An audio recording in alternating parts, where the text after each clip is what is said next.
Ya, señores, 4 estamos en horario. Bien, continuamos con nuestras clases de histología. Vamos a revisar ahora el tejido conectivo. Que este tejido, que lo hemos mencionado un par de veces ya. Acá está nuestro epitelio, era el tejido que estaba por debajo del epitelio, el tejido subyacente, que está por debajo de nuestro epitelio. Y ese tejido, como ven ustedes, a diferencia del tejido epitelial, este tejido presenta espacio entre las células. Acá está el esquema y esta es la fotografía. Hay espacio entre los elementos celulares, lo cual no quiere decir que las células no presenten uniones. Sí hay uniones, pero acá hay espacio entre los elementos celulares. Acá las células no están tan unidas, tan próximas unas a las otras, como para no dejar espacio. Que hay abundante espacio, y ese abundante espacio está rellenado de elementos de la matriz, y se denominan elementos de la matriz extracelular. Y esos elementos de la matriz extracelular van a ser fibras y elementos no fibrosos. Los elementos no fibrosos son proteínas, son carbohidratos, etc. Entonces, el tejido conectivo está constituido por células y matriz extracelular. Tendría esos dos componentes: tejido conectivo, células y matriz extracelular. Los tipos de células que van a estar presentes en un tejido conectivo son diversos y va a depender de la funcionalidad del tejido conectivo. Y las fibras pueden ser fibras elásticas, fibras colágenas o fibras reticulares. Y también el tipo de fibras que presente nuestro tejido conectivo va a depender de las características del tejido conectivo que nosotros estemos analizando. Si un tejido conectivo necesita realizar intercambio entre la superficie epitelial y ese tejido conectivo probablemente va a tener pocas fibras. Ahora, si ese tejido conectivo es un tejido conectivo de soporte, que está cumpliendo una función mecánica, va a tener muchas fibras y pocas células, porque las fibras le dan la resistencia mecánica al tejido conectivo y las células le dan el soporte vital, lo mantienen. Las células forman el tejido conectivo. Y como toda estructura viva, tiene que tener vasos sanguíneos. Entonces también tiene vasos sanguíneos. Y lo mismo es válido, ¿no?, respecto a los vasos sanguíneos. Van a ser más o menos abundantes dependiendo de la funcionalidad de nuestro tejido conectivo. Y acá tenemos un esquemita en donde podemos ver que hay vasos sanguíneos. Aquí hay un vaso capilar, acá hay un vaso venoso, acá hay unas células, las amarillitas son células adiposas, hay células plasmáticas, hay macrófagos, mastocitos, eosinófilos, neutrófilos, linfocitos, y hay una célula en particular que se llama fibroblasto. Este fibroblasto es bien importante para el tejido conectivo. ¿Por qué? Porque el fibroblasto es el que sintetiza la matriz extracelular. Las demás células forman parte del tejido conectivo, funcionan en el tejido conectivo, pero no son las encargadas de mantener la matriz extracelular. ¿A qué me refiero con la matriz extracelular? La matriz extracelular son estas fibras de colágeno y las fibras elásticas, que están asociadas. Y también las proteínas, los carbohidratos, glucosaminobucanos, protoglucanos, etcétera, que están asociadas en esta matriz extracelular. Esto no va a funcionar. Es un lujo todo.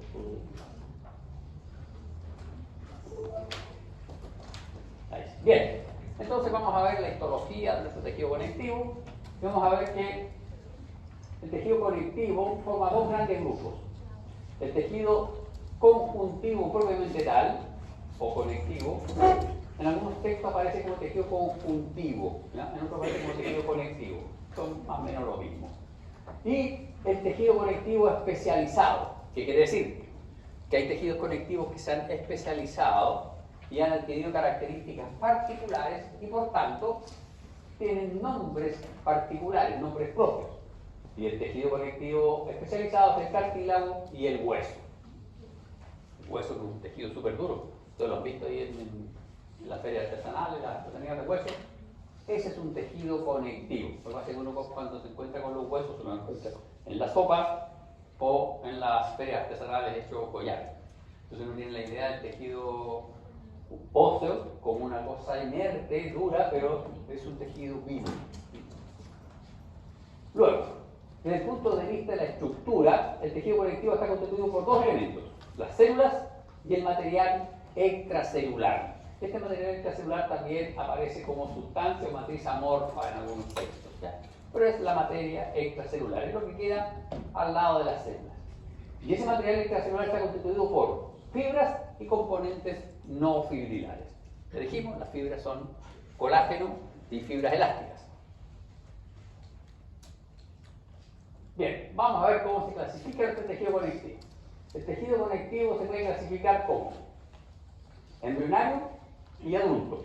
El tejido conectivo embrionario se denomina mesénquima. Y como su nombre lo sugiere, solo está presente durante la etapa embrionaria. Y es un tejido conectivo muy laxo. Presenta un bajo número de células, presenta pocas células, ¿ya? Presenta células de aspecto estrellado, presenta pocas fibras y bastantes protoglucanos y glucosamidoglucanos. Luego tenemos el tejido conectivo del adulto, y el del adulto tiene dos presentaciones: el no especializado y el tejido conectivo especializado.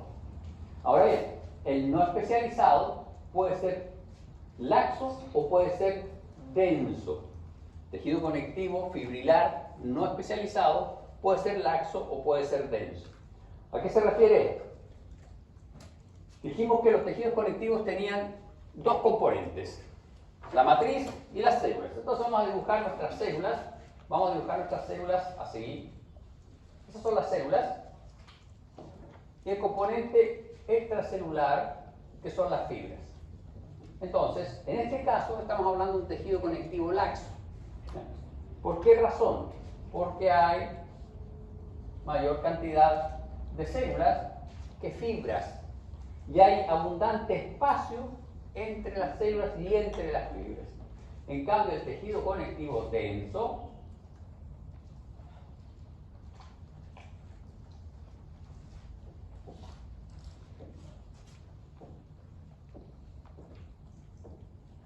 hay una abundancia relativa de las fibras por sobre el elemento celular.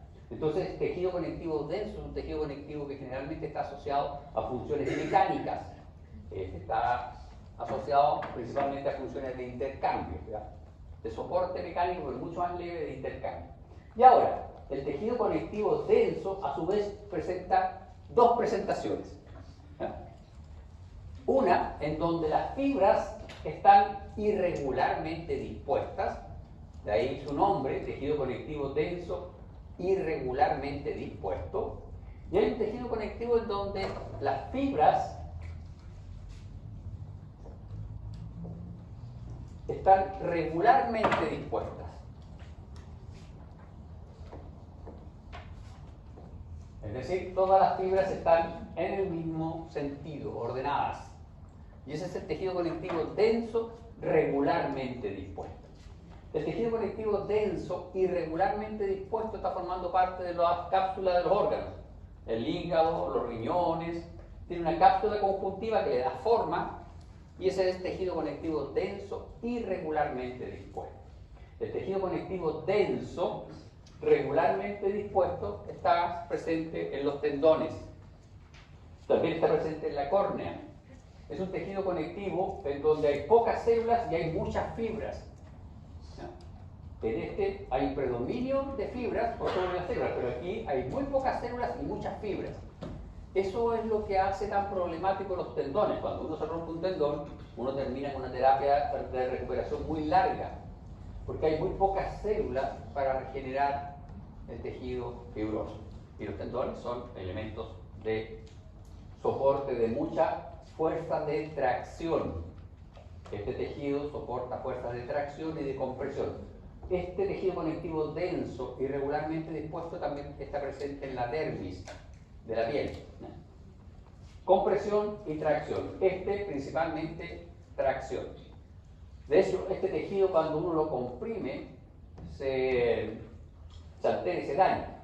Eso pasa en el caso de las personas que usan zapatos de tacón alto, que comprime el tendón de Aquiles y luego cuando deciden usar zapatillas, les duele mucho el pie y les duele mucho el tendón, que a veces se puede dañar, ¿ya? Y si se daña, dura mucho la lesión porque tiene muy pocas células para regenerarse. Luego tenemos tejidos conectivos del adulto especializados. Tenemos tejido cartilaginoso. En este caso, la matriz está constituida preferentemente por un tipo de colágeno bien particular y las células son bien particulares. De hecho, son tan particulares que tienen nombres propios las células, ¿ya? Y luego tenemos tejido óseo, en donde acá las fibras de colágeno se especializaron más todavía y se distribuyen formando algo muy, muy, muy especial.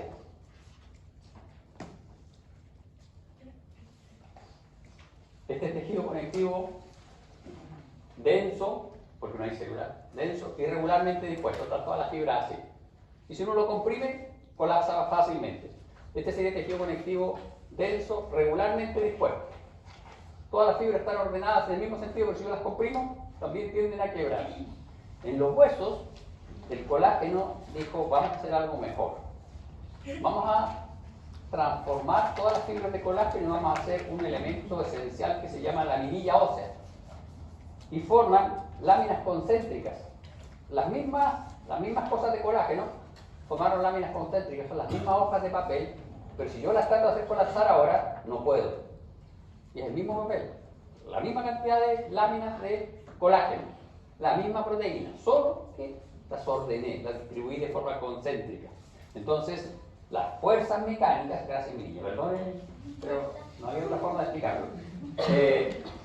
Las fuerzas mecánicas se anulan. Y luego hay una serie de especializaciones más que las vamos a ver cuando veamos tejido óseo. Y luego tenemos el tejido adiposo. El tejido conjuntivo adiposo es un tejido conectivo especial. ¿Por qué? Porque en este caso hay un predominio de un elemento celular que son las células adiposas o adipocitos, ¿ya? Y finalmente, aquí en rojo, el tejido sanguíneo. ¿Por qué? Porque hay algunos libros que consideran tejido sanguíneo, a la sangre, como un tejido conectivo fluido.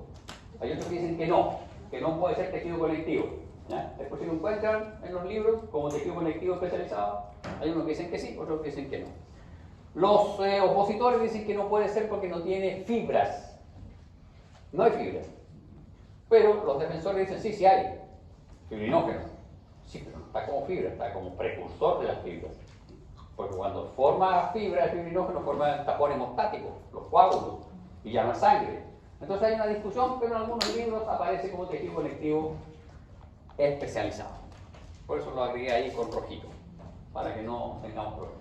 ¿Y nosotros lo tomamos o no como tejido conjuntivo acá en la clase? Ah, interesante.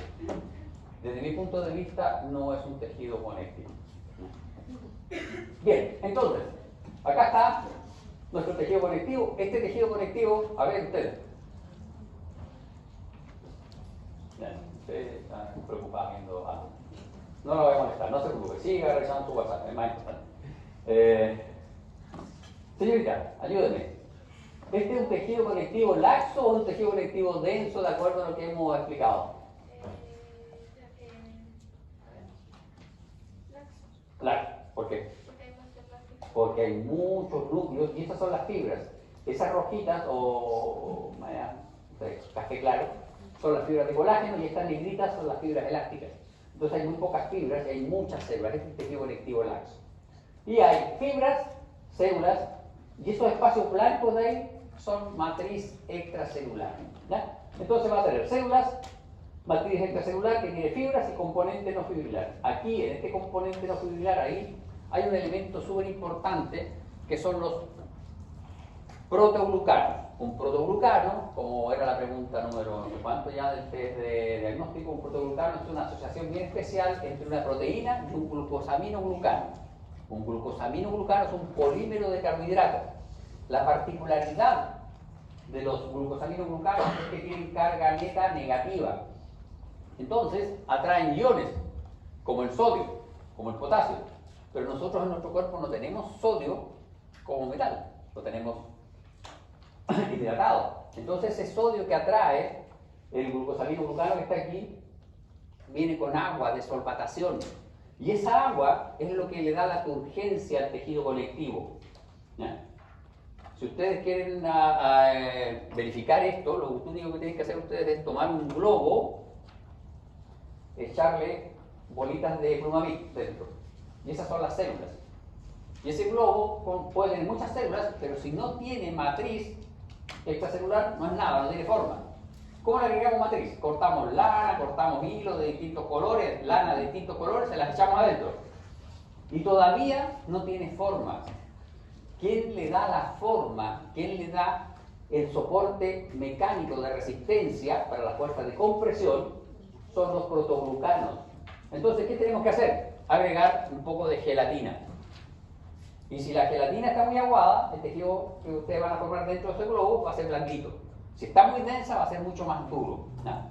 Entonces, estos protoglucanos aportan agua. Y dependiendo de la cantidad de protoglucanos que tengamos, va a ser más blando o menos blando nuestro tejido conectivo, ¿no? Volviendo a nuestro ejemplo, ustedes tienen muchos protoglucanos con mucha agua y es por eso que cuando hacen el ejercicio de su codo, estiran la piel de su codo, vuelve inmediatamente a su posición. El mío se demora un rato más. El de sus abuelitos se demora mucho más. ¿Por qué? Porque hemos perdido características de nuestro colágeno, de nuestras fibras elásticas y de nuestros protoglucanos. Ya tenemos menos agua. Bien, vamos entonces a revisar los componentes de la matriz extracelular. La matriz extracelular aporta al tejido conectivo elasticidad. ¿Por qué razón? Porque en la matriz extracelular hay fibras, como las fibras elásticas, las cuales, por sus características biomecánicas, aportan elasticidad al tejido conectivo. Por lo tanto, un tejido conectivo que es rico en fibras elásticas va a ser un tejido conectivo muy elástico. Pensemos un tejido conectivo elástico, la piel, la dermis de nuestra piel tiene fibras elásticas. Se van perdiendo con el tiempo y eso va haciendo que la dermis de la piel, con su conjunto, sea un poco más densa. Provee un medio de transporte entre la sangre y las células. Esto es súper importante. Mencionamos nuestros protoglucanos que tenían agua asociada a los glucosaminoglucanos. Esa agua de solvatación sirve como vehículo para que a través de ella difundan los nutrientes, difundan también los virus, difundan también las bacterias, pero no importa. La idea es que está pensado para que difundan nutrientes. Pero esa misma vía es utilizada por los virus, por las bacterias, etcétera, por patógenos. Pero la idea funcional, desde el punto de vista de la naturaleza, es que a través de esa matriz difunden las cosas. Si ustedes ven acá, aquí está el vaso sanguíneo, aquí está la matriz. Esta célula se tiene que nutrir. Los nutrientes salen de este vaso sanguíneo, difunden por esta matriz, por el agua de solvatación de esta matriz y llegan a las células blancas.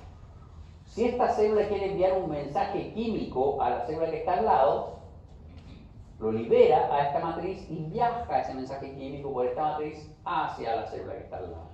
Los procesos inflamatorios, las células migran hacia ese tejido que está inflamado a través de esta matriz. Ahora, si el tejido conectivo es laxo, la respuesta inflamatoria es mucho más alta, más elevada, por lo tanto, la asistencia de células del sistema linfático es muy alta. Si el tejido conectivo es muy denso, no hay mucha infiltración de células linfáticas, la reparación del tejido es mucho más lenta. Y luego participa en la adhesión celular y en la orientación de las células migrantes. Esta misma matriz, con este sistema de difusión, genera gradientes de concentración de estos factores, ¿ya? Y así, esa gradiente de concentración de factores de migración, por ejemplo, permiten que las células puedan migrar a través de él o existan en esta matriz proteínas adhesivas que permiten a las células reconocer un sector y posicionarse en él. Bien, los constituyentes, fibras y componentes no fibrilares. Estas son tres fotografías de tejidos conectivos distintos. Usted, sí, usted, acá. ¿Qué tipo de tejido conectivo es este? ¿Y por qué? Obviamente.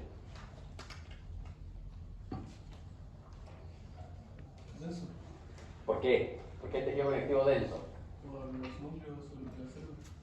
Por los núcleos de la célula. Están teñidos. No, pues, no, eso no nos importa hoy día si está teñido el núcleo o no está teñido el núcleo. Porque tiene menos cantidad de núcleos. Hoy día dijimos que era laxo cuando había hartas células y poca fibra, y era denso cuando había mucha fibra y pocas células.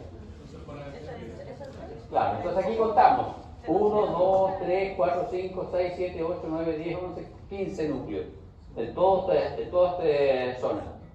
Esto es tejido conectivo denso. Lo que se ve aquí es eosinófilo, y ustedes se fijan, van hacia acá, van en distintas direcciones. Todo esto eosinófilo es una proteína, es colágeno.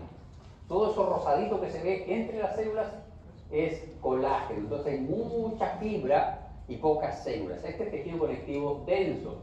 Y estas son fibras de colágeno y esta es una tinción de hematoxilina eosina, ¿ya? Y lo que se está tiñendo ahí de rosadito es el colágeno con la eosina. Y ustedes pueden ver acá hay una célula plasmática, unos fibroblastos. Esta es otra célula plasmática, linfocitos, fibroblastos, etc. Uno puede reconocer algunos tipos de células. Aquí se complica un poco la cosa, porque si ustedes se fijan, las fibras aquí son más delgadas y son de trayectoria irregular. De hecho, uno puede decir que acá están formando una suerte de red o reticulado. De ahí el nombre, fibras reticulares, porque forman redes, reticulados. Las fibras reticulares se describieron así porque estas fibras, se observan cuando el tejido conectivo es teñido con sales de plata. Con tinciones argénticas uno puede ver las fibras reticulares y así las diferencia de la fibra colágena tradicional. Sin embargo, cuando se analizó desde el punto de vista bioquímico las células reticulares, se dieron cuenta que era colágeno. Entonces las fibras reticulares son colágeno, al igual que este colágeno. Entonces hay más de un colágeno, sí. Hay como 20 colágenos distintos, tipos de colágenos, ¿ya? Ustedes se van a tener que aprender todos los tipos, ¿ya?, de colágeno. Entonces acá tenemos un tipo colágeno que es distinto de este tipo de colágeno. Este es colágeno de tipo 3 y forma estas redes o mallas, y de ahí su nombre, fibras reticulares. Y yo lo tengo que teñir con plata para poder diferenciarlo. ¿Por qué razón? Porque aquí hay colágeno, preferentemente colágeno 1. Pero también hay colágeno de tipo 3, también hay fibras reticulares, pero son menos abundantes. Y como es colágeno, también se tiñe con eosina. Pero aquí quedan todas rosaditas, yo no las puedo diferenciar. En cambio aquí no hay colágeno de tipo 1. Hay preferentemente colágeno de tipo 3. Si yo tiño esto con hematoxilina, eosina, no veo las fibras de colágeno. Veo una cosita rosada ahí de fondo, pero no las veo formando esta red. Yo cuando las individualizo con plata puedo verlas formando esta red. Y son más delgaditas que estas fibras de acá. Estas fibras son bastante gruesas. ¿En el primero era regular o irregular? Denso, irregularmente dispuesto. ¿Y eso es laxo? Esto es tejido reticular, tejido conectivo reticular. Esto es ganglio linfático, tejido conectivo reticular. Y estas son fibras elásticas. Las fibras elásticas también son proteínas, por lo tanto, si es que aquí en este preparado hay fibras elásticas, yo no las voy a poder diferenciar del colágeno, porque también se tiñen con eosina. Sin embargo, las fibras elásticas tienen una particularidad, que tienen unos aminoácidos modificados, y esos aminoácidos modificados tienen afinidad con un colorante que se llama orceína. Por lo tanto, cuando yo tiño un tejido con orceína, puedo ver unas fibras intensamente teñidas, de color rojo, rojo vino o color ladrillo. Y puedo ver estas fibras acá. Esas fibras son fibras elásticas. Y por debajo se ven unas menos teñidas, que son las fibras de colágeno. Esto es dermis de la piel, ¿ya? Esto, si yo lo tiño con eosina, se ve así. La dermis se ve así con hematoxilina eosina. Pero si yo la tiño con orceína, que es específico para las fibras elásticas, yo veo las fibras elásticas resaltadas por sobre las fibras de colágeno, ¿ya? Entonces, al final de cuentas, las fibras son solo dos tipos, colágenas y elásticas. Lo que pasa es que las fibras colágenas son muchas y hay una fibra colágena particular, que es la fibra colágena de tipo 3, que forman las fibras reticulares. Había otra fibra colágena particular también, que era el colágeno de tipo 4, que solo estaba presente en las membranas basales. Cuando revisamos el epitelio de membrana basal, lo mencionamos. En la membrana basal hay fibras de colágeno de tipo 3 y fibras de colágeno de tipo 4, muy abundantes. Y es por eso que yo podía ver las membranas basales, ¿se acuerdan? Con tinciones argénticas. Ahí está. Porque hay colágeno 3 y colágeno 4. ¿Y cuál era la gracia? Yo lo dije en la clase. ¿Cuál era la gracia? No está en los diapos. Yo lo dije en la clase. ¿Por qué uno podía ver condiciones de plata las fibras colágenas reticulares y las fibras colágenas de tipo 4? Por la cantidad de Carbohidratos, eran más glicosiladas. glucosiladas. Sí, eran más glucosiladas. ¿Ya? Y esos carbohidratos yo los podía reducir a grupos aldehídos y esos grupos aldehídos reaccionaban con las sales de nitrato de plata y reducían la plata a plata metálica. Por eso que se ven de color negro. Bien, vamos a revisar entonces nuestra fibra de colágeno. Vamos a revisar nuestra fibra de colágeno. Primero es la fibra más abundante. Aquí hay un mito, ¿eh?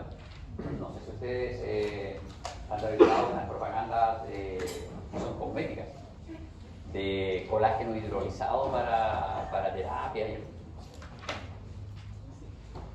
Yo no conozco ninguna proteína.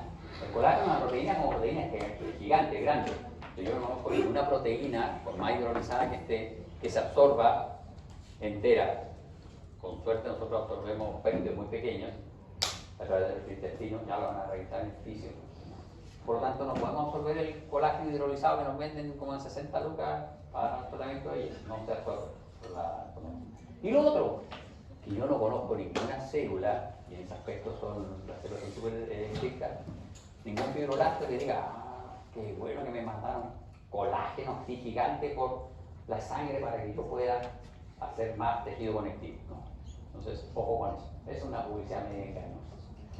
El colágeno nuestro lo sintetizan nuestros fibroblastos, ¿ya? Ahora sí, para la síntesis de ese colágeno, el fibroblasto necesita vitamina C. Y eso sí es cierto. Si uno ingiere vitamina C, tiene una buena y adecuada síntesis de colágeno. Si no toma vitamina C, nuestro colágeno se debilita y nosotros sufrimos escorbuto, que era la enfermedad que sufrían los marineros cuando no ingerían frutas en viajes muy largos. Si nosotros nos tenemos una abstinencia de unos 6 meses no, creo que menos, como 3 meses, ya como 3 meses de vitamina C, comenzamos a tener problemas, nos resfriamos más, tenemos problemas de sangramiento de encías, importante para ustedes, sangramiento de encías, se debilitan las encías, y eso es por falta de vitamina C, ¿ya?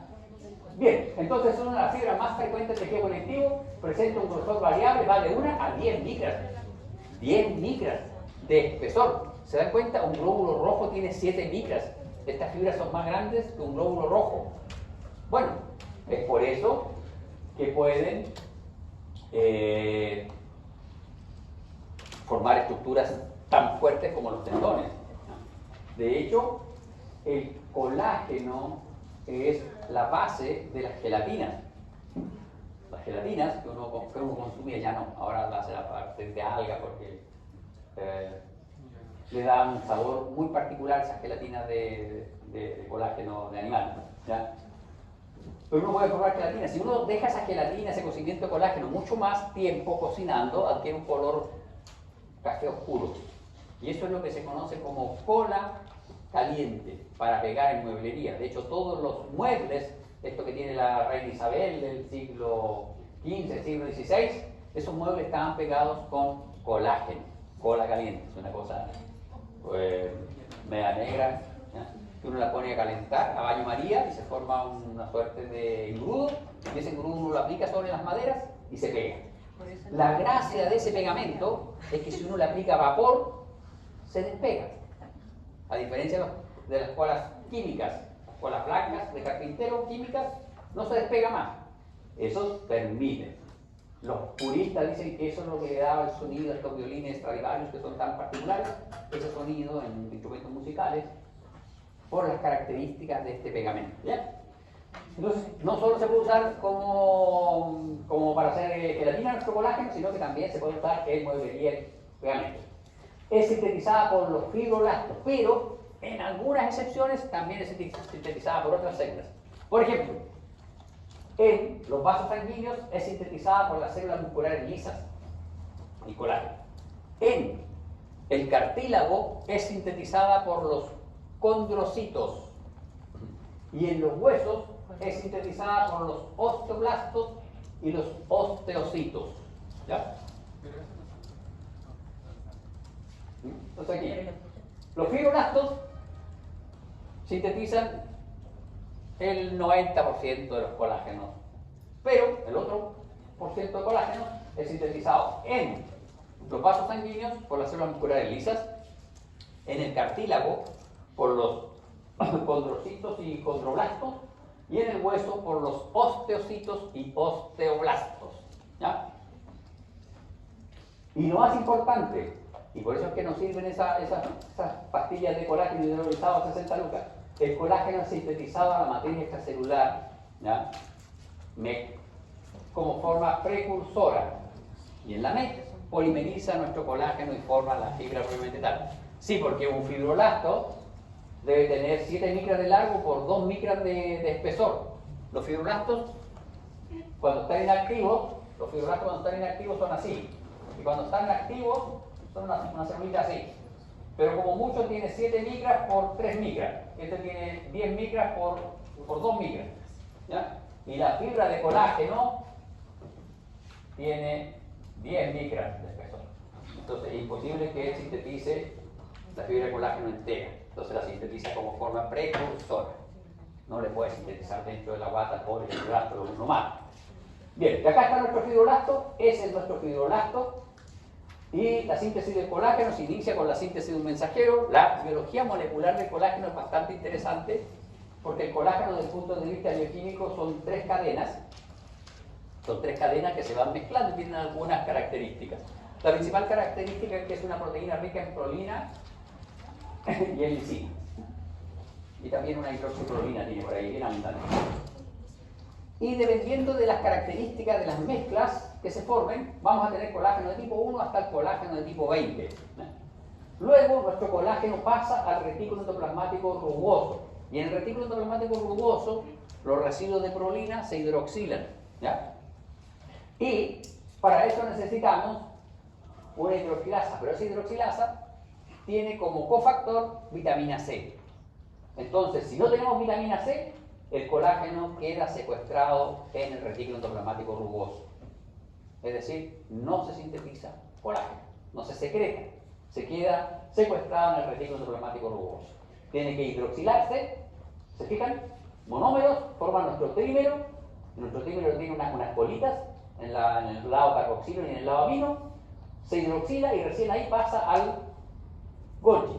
En el Golgi nuestro colágeno, de acuerdo a las características de secuencia que tenga, se va a glicosilar. Y dependiendo de las características que tenga, y la célula que estemos observando, donde esté esta célula, se va a glicosilar más o menos. Y va a formar colágeno de tipo 1, colágeno de tipo 2, colágeno de tipo 3, colágeno de tipo 4. ¿Ya? Y muchos otros diversos tipos de colágeno. Y finalmente, se secreta nuestro colágeno. Si se fijan ustedes, se secreta como procolágeno. Tiene las 3 cadenas y tiene unos propéptidos en el carboxilo y en el amino. Unos propéptidos que tienen una particularidad.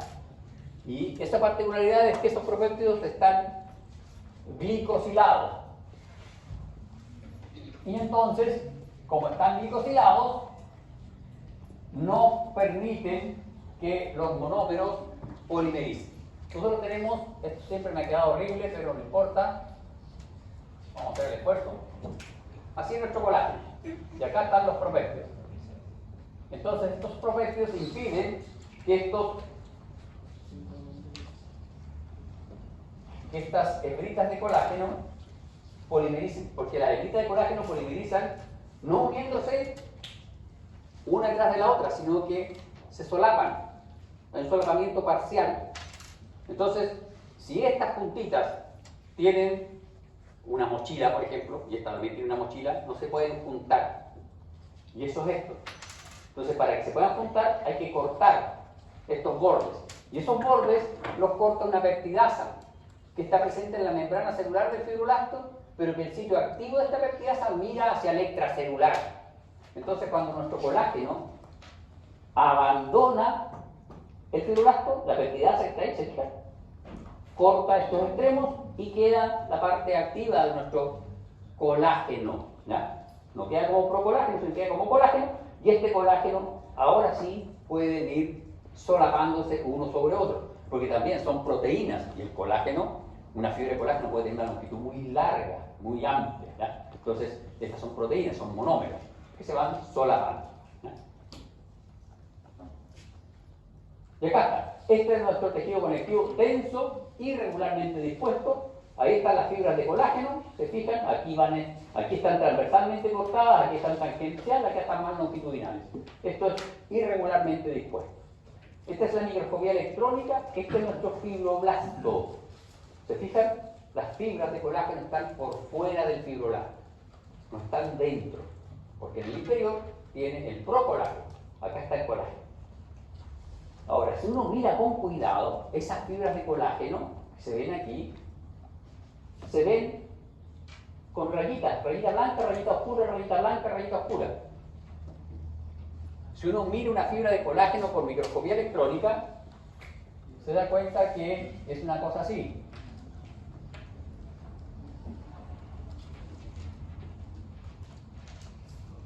Una rayita clara, una oscura, y eso es periódico.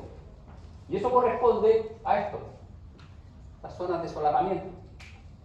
Hay zonas de solapamiento donde hay menos proteína y hay otras zonas donde hay más proteína, y eso es lo que va dando esta periodicidad. Y esa periodicidad tiene una distancia dada. Si esa distancia es mayor, el colágeno se llama colágeno de periodicidad larga.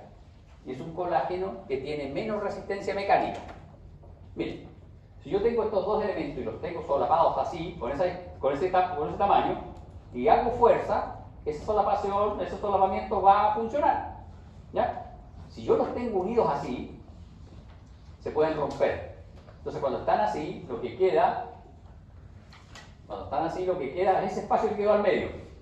Ahora, si ese interlineado es más grande, quiere decir que están menos solapadas, entonces el colágeno es más frágil, ¿ya? Es una patología. Colágeno de periodicidad larga. Las personas tienen débil, si se traccionan la piel, se producen rasgaduras, los músculos, se sufren bastantes lesiones. Y acá está. ¿Se fijan? Este es nuestro colágeno con microscopía óptica, microscopía electrónica. Irregularmente dispuesto, ¿ven? Las fibras van para todos los lados. Y aquí con mayor aumento, ahí está. Una banda oscura, una banda clara, y en la banda clara se ven como otras 2 o 3 rayitas más. Eso es porque existe este solapamiento de nuestras unidades de colágeno. Y eso se explica así. Óptica electrónica. Este es nuestro monómero de colágeno. Esta es la proteína.